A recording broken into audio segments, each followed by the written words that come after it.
गया था, आज वो संकल्प की जीत है, सीमांचल की जनता की जीत है, कोसी की जनता की जीत है। और उसके लिए हम आदरणीय एक ऐसे प्रधानमंत्री जी, एक ऐसे ईमानदार मुख्यमंत्री जी, माननीय नीतीश कुमार जी, माननीय प्रधानमंत्री जी का मैं स्वागत करता हूं।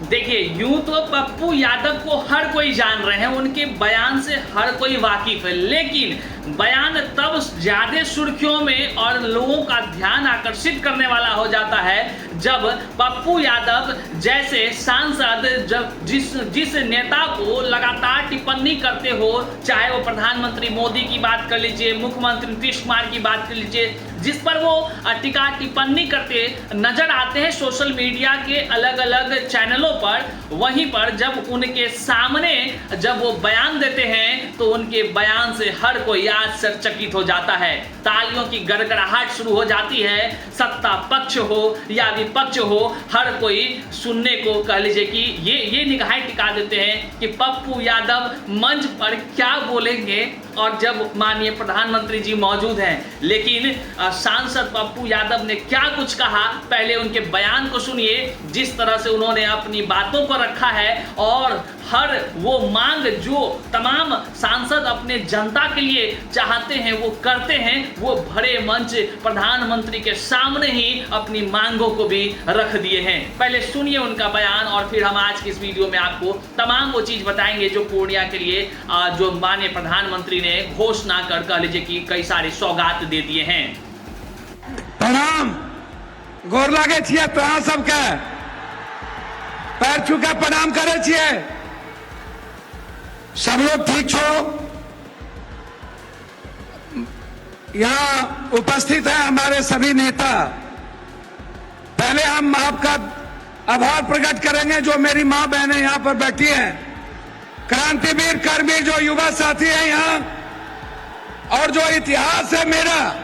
मैं एक बात आपको बता दूं, मैं सिर्फ सीमांचल और कोसी के विकास के लिए आज जो यहाँ बहुत हमारे माननीय मंत्री जी लोग जो वरिष्ठ मिनिस्टर हैं, हमारे जीतन बाबू यहाँ पर मौजूद हैं जो हमारे लिए पिता के तरह है, चिराग पासवान जी जो मेरे बहुत ही करीब, रामविलास जी ही मेरे साथ बहुत करीब थे, मैं गिरिराज जी का, सभी लोगों का, माननीय सांसद, माननीय बिहार सरकार के मंत्री, माननीय विधायक और माननीय विधान पार्षद, और यहाँ उपस्थित इस सीमांचल और कोसी की आवाज, एक जिन्होंने संघर्ष किया, जिन्होंने जिद था, जिनके भीतर जुनून था एक परिवर्तन का, और वो संकल्प लिया गया था, आज वो संकल्प की जीत है, सीमांचल की जनता की जीत है, कोसी की जनता की जीत है। और उसके लिए हम आदरणीय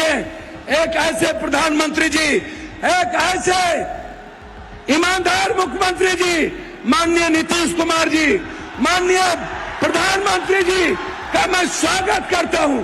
मैं धन्यवाद देता हूं दिल के गहराइयों से कि आपने हमारे सपनों में साथ दिया, आप हमारे उम्मीद के साथ खड़े हुए और आप हमारे विश्वास की ताकत बने। आपका अभिवादन, आपका अभिनंदन।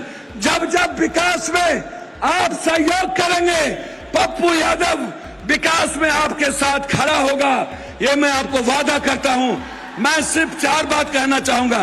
एक, माननीय दिलीप बाबू, आप नायक हैं, आप नेतृत्व कर रहे हैं, आप पर गर्व है हमें।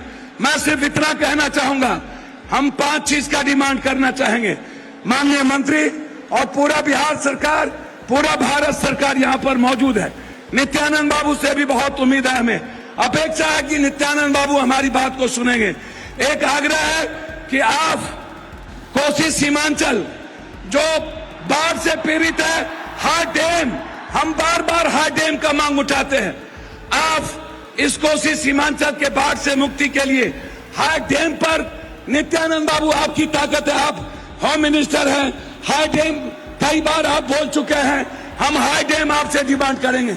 नित्यानंद जी और हमारे केंद्रीय मंत्री जी से आग्रह करेंगे कि हम चाहते कि हम सिर्फ विकास चाहते हैं। कोसी सीमांचल हमेशा दूर रहा है, इसीलिए मैं आपसे आग्रह करना चाहूंगा, पूर्णिया या कोसी में एक एम्स का निर्माण आपके द्वारा जरूर घोषित हो। यह सीमांचल की जनता एक एम्स चाहती है, ये मैं आपसे चाहूंगा। तीसरी चीज आपसे मैं चाहूंगा, पूर्णिया उपराजधानी बने, पूर्णिया हाईकोर्ट बेंच बने, ये पूर्णिया की जनता चाहती है। मैं बहुत डिमांड नहीं करूंगा, लेकिन यह हमें गर्व होगा कि आप सब लोग इस पूर्णिया की जनता की आवाज के सहयोग बने। मैं इन्हीं शब्दों के साथ एक आग्रह करूंगा आपसे कि पूर्णिया में एक इंटरनेशनल स्टेडियम की घोषणा हो, एक ऐसा स्टेडियम जो भारत में आके खेले। मैं इन्हीं शब्दों के साथ मैं पुनः आपसे यह आग्रह करते हुए कि आपने मखान पर और तिलकुट पर 18% और मखान पर अब 5% आपने जीएसटी लगाया है। भीख मांगते हैं कि मखान जो मेरी ताकत है, आप कम से कम मखान पे 10 फैक्ट्री और मक्का जो हमारी जीवन की ताकत है उस पे 10 फैक्ट्री, मखान और तिलकुट पर आप जीएसटी खत्म कर दें। इन्हीं शब्दों के साथ आपका पुनः पूर्णिया के धरती पर अपने प्रधानमंत्री जी का एक सांसद होने के नाते, एक बेटे होने के नाते, मैंने राजनीति नहीं देखी, मैंने विकास देखा। नीतीश बाबू और प्रधानमंत्री जी का अभिवादन, उन्हें कोटि कोटि धन्यवाद। पूर्णिया की जनता की ओर से उनका अभिवादन, अभिनंदन, स्वागत, बहुत बहुत धन्यवाद। मैं आपको प्रणाम करता हूँ, बहुत बहुत बहुत धन्यवाद पप्पू यादव। तो साथियों, आपने देखा कि किस प्रकार से पूर्णिया के सांसद पप्पू यादव, जो कि हर चीजों में आपको बढ़ चढ़ कर नजर आते हैं, बयानबाजी करते नजर आते हैं, तमाम लोगों के लिए किस तरह वो काम करते हैं, ये सब आप जान रहे हैं। यूं ही पप्पू यादव नहीं है, लेकिन बात तब सबसे अहम हो जाती है। लोगों का ध्यान था कि पप्पू यादव के क्षेत्र में जब माननीय प्रधानमंत्री नरेंद्र मोदी जी पहुंचेंगे, मुख्यमंत्री नीतीश कुमार पहुंचेंगे, तो क्या उन्हें मंच पर स्थान दिया जाएगा? क्या जिस तरह राहुल गांधी या यूं कह लीजिए कांग्रेस या राजद के सत्ताधिकारी जिस तरह पप्पू यादव के साथ जो है कि लगातार कुछ ना कुछ बातें सुर्खियों में आता रहा कि कभी मंच पर चढ़ने ना दिया जाए, कभी इस तरह खुलकर न बोलने दिया जाए, जैसा कि मीडिया में बातें आती रही है, क्या वैसा ही हाल हो जाएगा पप्पू यादव के साथ? तो लगातार लोगों का निगाह यहीं पर था, क्या कुछ होने वाला है, कहीं पप्पू यादव जो है कि कुछ जोरदार बात तो नहीं बोल देंगे। लेकिन वहां पर जो उसने कहा वो सबका दिल जीत लिया, हर एक जनता का भी दिल जीतते हुए प्रतीत हुए, चाहे सत्ता पक्ष हो या विपक्ष हो, यहाँ तक कि मोदी जी से ठहाका लगाते भी नजर आए। और साथ ही साथ हर वो मांगों को उन्होंने रखा, चाहे मखाना बोर्ड का तो घोषणा ही हो गया, सारी चीज तो एयरपोर्ट वाला तो मामला आप समझ ही गए, उद्घाटन ही हो गई, ये 2 चीज तो लगभग हो गया। बाकी सबसे जो बड़ी बात उन्होंने कही, जो मांग उन्होंने भरे सभा में, भरे रैली में माननीय प्रधानमंत्री नरेंद्र मोदी के सामने उन्होंने कर डाला, वो आज तक कोई नहीं किया था। साथियों, इस बिहार के सीमांचल में वो बाढ़ की समस्या, उस बाढ़ की समस्या को उन्होंने निदान के लिए आग्रह किया, जोरदार तरीके से आग्रह किया। ये एक बड़ी सराहनीय पहल है। चाहे आप पूर्णिया जिला से हो या कहीं के भी वासी हो, कहीं के भी नेता हो, आप अपने क्षेत्र के जनता के लिए अगर आप नहीं आवाज बुलंद कर सकते हैं तो फिर आप नेता लायक नहीं है। निश्चित तौर से आज बिहार में जिस प्रकार से बाढ़ का कहर है, जिस तरह से हर साल वही विनाश लीला होती है और जनता परेशान होती है, तो निश्चित तौर से हर नेता को, बिहार के हर नेता को इस पर आवाज उठाने की जरूरत है। जो आज राज्य सरकार में हो या केंद्र सरकार में हो, उनका तो दायित्व, पहली प्राथमिकता यही होनी चाहिए कि अपने बिहार को बर्बाद होने से बचाएं, इस बाढ़ की त्रासदी से बचाएं। और इसको लेकर के पप्पू यादव ने बहुत ही सलीके से, बड़े ही शानदार अंदाज में उन्होंने जो है कि सरकार से, अपने सरकार से, बिहार सरकार हो या भारत सरकार हो, इनसे जो है कि वो मांग किए हैं। साथ ही साथ हम आज को आपको बता दें कि जैसे ही पप्पू यादव का बयान जारी होता है, पप्पू यादव के ऑफिशियल साइट पर ये जैसे अपलोड होता है, वहीं पर कमेंट में कई सारे बुद्धिजीवी वर्ग के लोग जो है कि प्रतिक्रिया देते नजर आते हैं और वो कई तरह के टिप्पणी भी करते नजर आ रहे हैं। कोई लोग चुटकी लेते नजर आ रहे हैं तो कुछ क्या कर रहे हैं पहले आपको हम वो बताते हैं साथियों।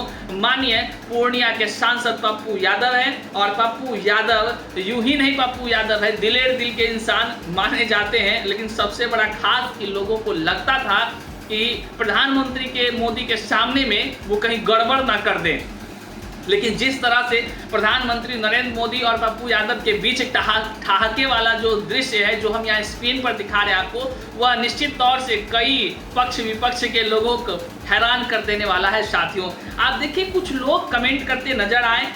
राहुल राज नाम के एक सोशल मीडिया पर व्यक्ति कमेंट करते हुए कहते हैं कि जिन सांसद पप्पू यादव को कांग्रेस और राजद ने लगातार बेइज्जत किया, गाड़ी पर से धक्का दिलवा दिया, पूर्णिया के रोड शो में भी पास फटकने नहीं दिया, वहीं माननीय प्रधानमंत्री नरेंद्र मोदी जी के पूर्णिया के कार्यक्रम में लोकतंत्र का सम्मान किया गया, स्थानीय संसद होने के नाते पप्पू यादव को मंच पर चढ़ने दिया गया।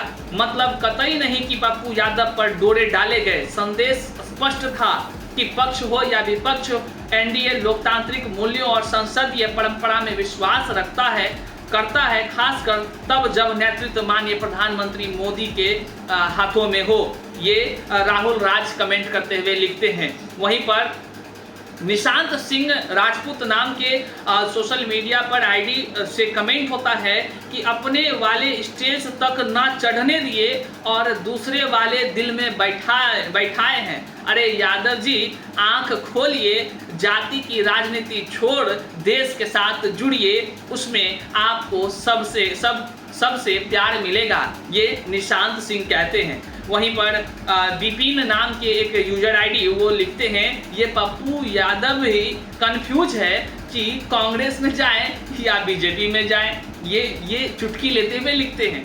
और रेसर सोनू नाम के हैं वो लिखते हैं आज आपके जुबान से सच्चाई निकला है सर, ये लिखते हैं। वहीं विनोद सिंह कहते हैं आपका सही जगह यही है पप्पू भाई जी, बहुत अच्छा लगा सुनकर, हम लोगों के तरफ से भी आपको काफ़ी शुभकामनाएं और आभार। इसलिए कहा जाता है पप्पू यादव मात्र पप्पू यादव नहीं, एक सांसद नहीं, बल्कि सोशल मीडिया पर एक ऐसा व्यक्ति है जो हर किसी के दिलों में छाया हुआ है। केवल सोशल मीडिया पर इसलिए शब्द का यूज कर रहे हैं क्योंकि ये जब बाढ़ पीड़ितों से मिलते हैं, कहीं पर जाकर रुपया बांटते नजर आते हैं, या जो भी इनका कार्यशैली है वो सोशल मीडिया के माध्यम से जन जन तक पहुंचता है।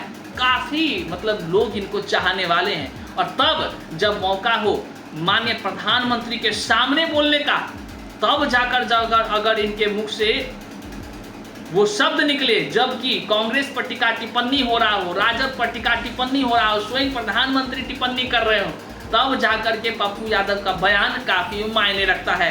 इस तरह आपने देखा कि पूर्णिया एयरपोर्ट का उद्घाटन होता है, मखाना बोर्ड का होता है, तरह तरह की रेल सेवाएं शुरू होती है, जनता के हित में बहुत सारे सौगातें उनको दी गई। निश्चित तौर से यह बयान पप्पू यादव के पूर्णिया ही नहीं बल्कि देश भर में ये चर्चित होने वाला बयान है और इसकी चर्चाएं तो होनी भी चाहिए। बहरहाल तमाम सत्ता पक्ष हो या विपक्ष हो, आप जिस भी पार्टी से हो, आपके नज़र में यह बयान, यह पप्पू यादव का यह कार्यशैली किस तरह आपको प्रतीत होता है, कमेंट में जरूर बताइएगा। चैनल पर नए हैं तो सब्सक्राइब कीजिएगा। मैं हूँ हरिकृष्ण प्रकाश और आप देख रहे हैं साहित्य आजकल। मिलते हैं अगले वीडियो में, तब तक के लिए जय हिंद।